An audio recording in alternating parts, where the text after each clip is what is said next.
Thomas Mazera coming in to hand over to Larry Perkins. Cameron Williams is our man on the spot. Yes, Mike, this is just a routine change, although it's a fairly full-on one. They're doing plugs, brakes, tyres, just about everything, even the driver, as you mentioned. The team's quite happy with the way things are proceeding, although there's a little bit of dispute here between the drivers. I'll tell you what it is. It's Larry Perkins, who's an engineer. Tommy Mazera brought the car in very coolly, and Perkins wanted his attention, said, what's wrong? And he couldn't get the answer he wanted. And when you got trouble, there's double trouble. The 05, that has stalled on the entrance to the pits. Now, where does the outside assistance put him in terms of... They've got to get him out of the way there. Yeah, that's true. 11, the Perkins Mazera car was up to 5th. Well, I'll tell you what, if it...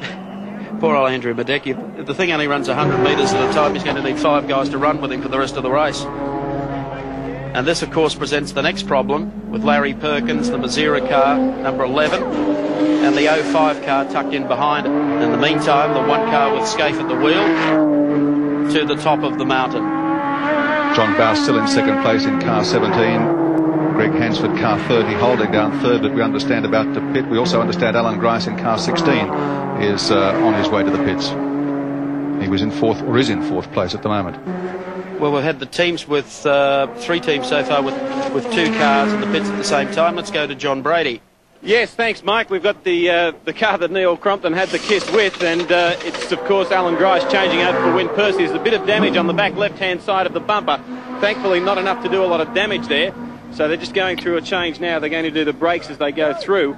But it's been a very bad day for Holden, or bad lap, that one for Holden, as you can imagine. One car running into the other. They've just cut the engine here, which could start to be a bit disconcerting. They were expecting to get through this a little quicker than they've done. They have reported no problems with the car, but things are just starting to slow here a fraction. Pads just in on the front wheels, about to go on. Now they're back in action and ready to go away. A little longer than they would have expected, and that little bit of damage at the back is going to probably annoy them for the day, but not cause too much trouble. That's what you call quick servicing.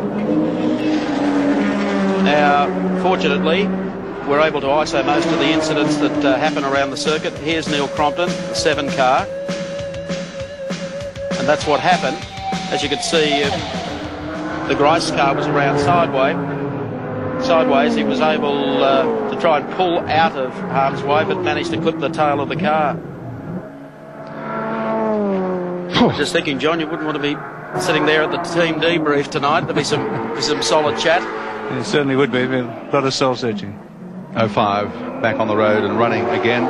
Meantime, while all that activity was going on, the 30 Seaton car came in, Hansford got out, Seaton got in, and they were on their way with a lightning stop, came in, running in third place, rejoined in third spot, so they've lost nothing in that little stop.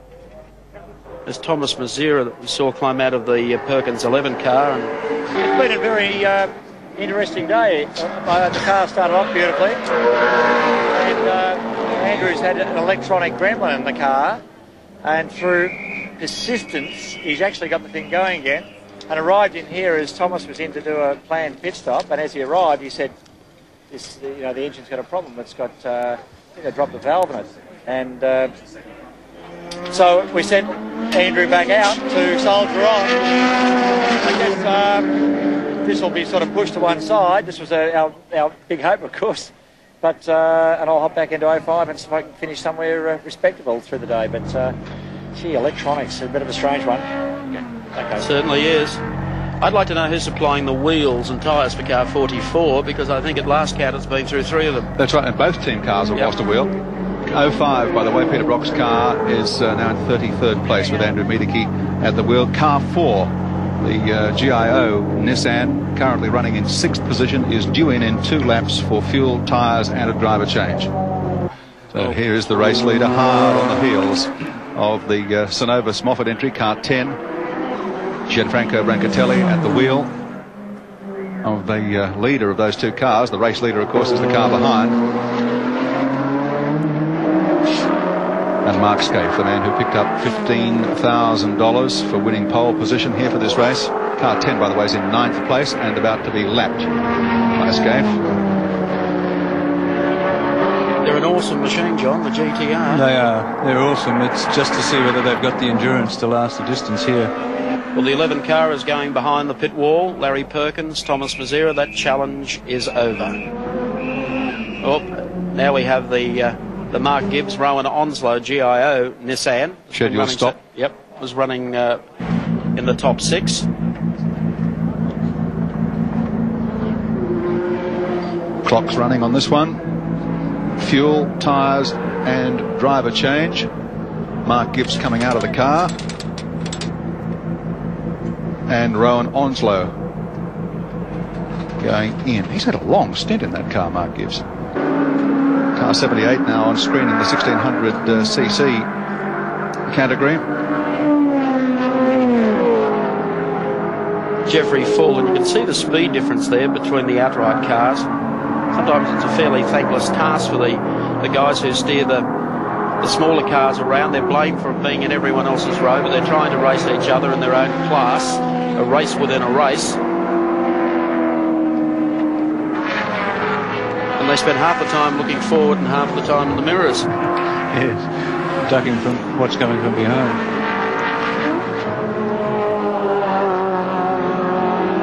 Probably some very good racing back there, though. It is very competitive. Yeah. They've been running at 10/10ths all day, 78. Yes, we talked about being in for the long haul and back in this category. Of course, we've got Bob Holden and Renner Altonen, who won the race here 25 years ago in a Mini, still campaigning, this time in a Corolla. They're in 24th place. It's good to see. Unusual sight. I remember some years ago with Doug Chivers having to push his car into the pits, and at that stage it was all uphill. There's race cam with the Nissan boys waving goodbye to Dick. Whether or not he'll drop in behind. Still trying to reach the pits. The Peter Verheyen, John Vernon Corolla there. And problems here by the look of it for John Smith and Morgan with the Mercantile Mutual Supra. That has got off by the look of it at Murray's Corner and has the front of it sticking in the wall down there. Whether he's been able to pull it up before hitting the wall or whether she has been shortened up, we might get from another view. Doesn't look so super anymore, does it? No. Tried to pull it out. This is what happened. Straight off, he's pulled the front of it around. No, and was able to stop it. Good driving. Good to see Johnny Smith back here at Bathurst with the Supra attempt. He's put a lot of money, a lot of effort into it, and so too Mercantile Mutual. The Supra was running 17. Now that is a good result at this time of the day. As car 9, the second Moffat Sierra swings up the hill. Just giving Gary Wilmington the go by in 41 Toyota Supra, and just behind him comes Peter Fitzgerald. Car 9, as I said, in 9th position. So that's the 2 Moffat Sierras in the top 10. Yeah. I don't think Alan would be too upset by that at that stage, gauging by the conservative race setup they've had all week up here. Gary Babin being drafted into the 9 car. It was originally supposed to be the 2 Brabham boys, Gary and his brother Jeff. But Jeff had an unfortunate accident testing his Nissan car.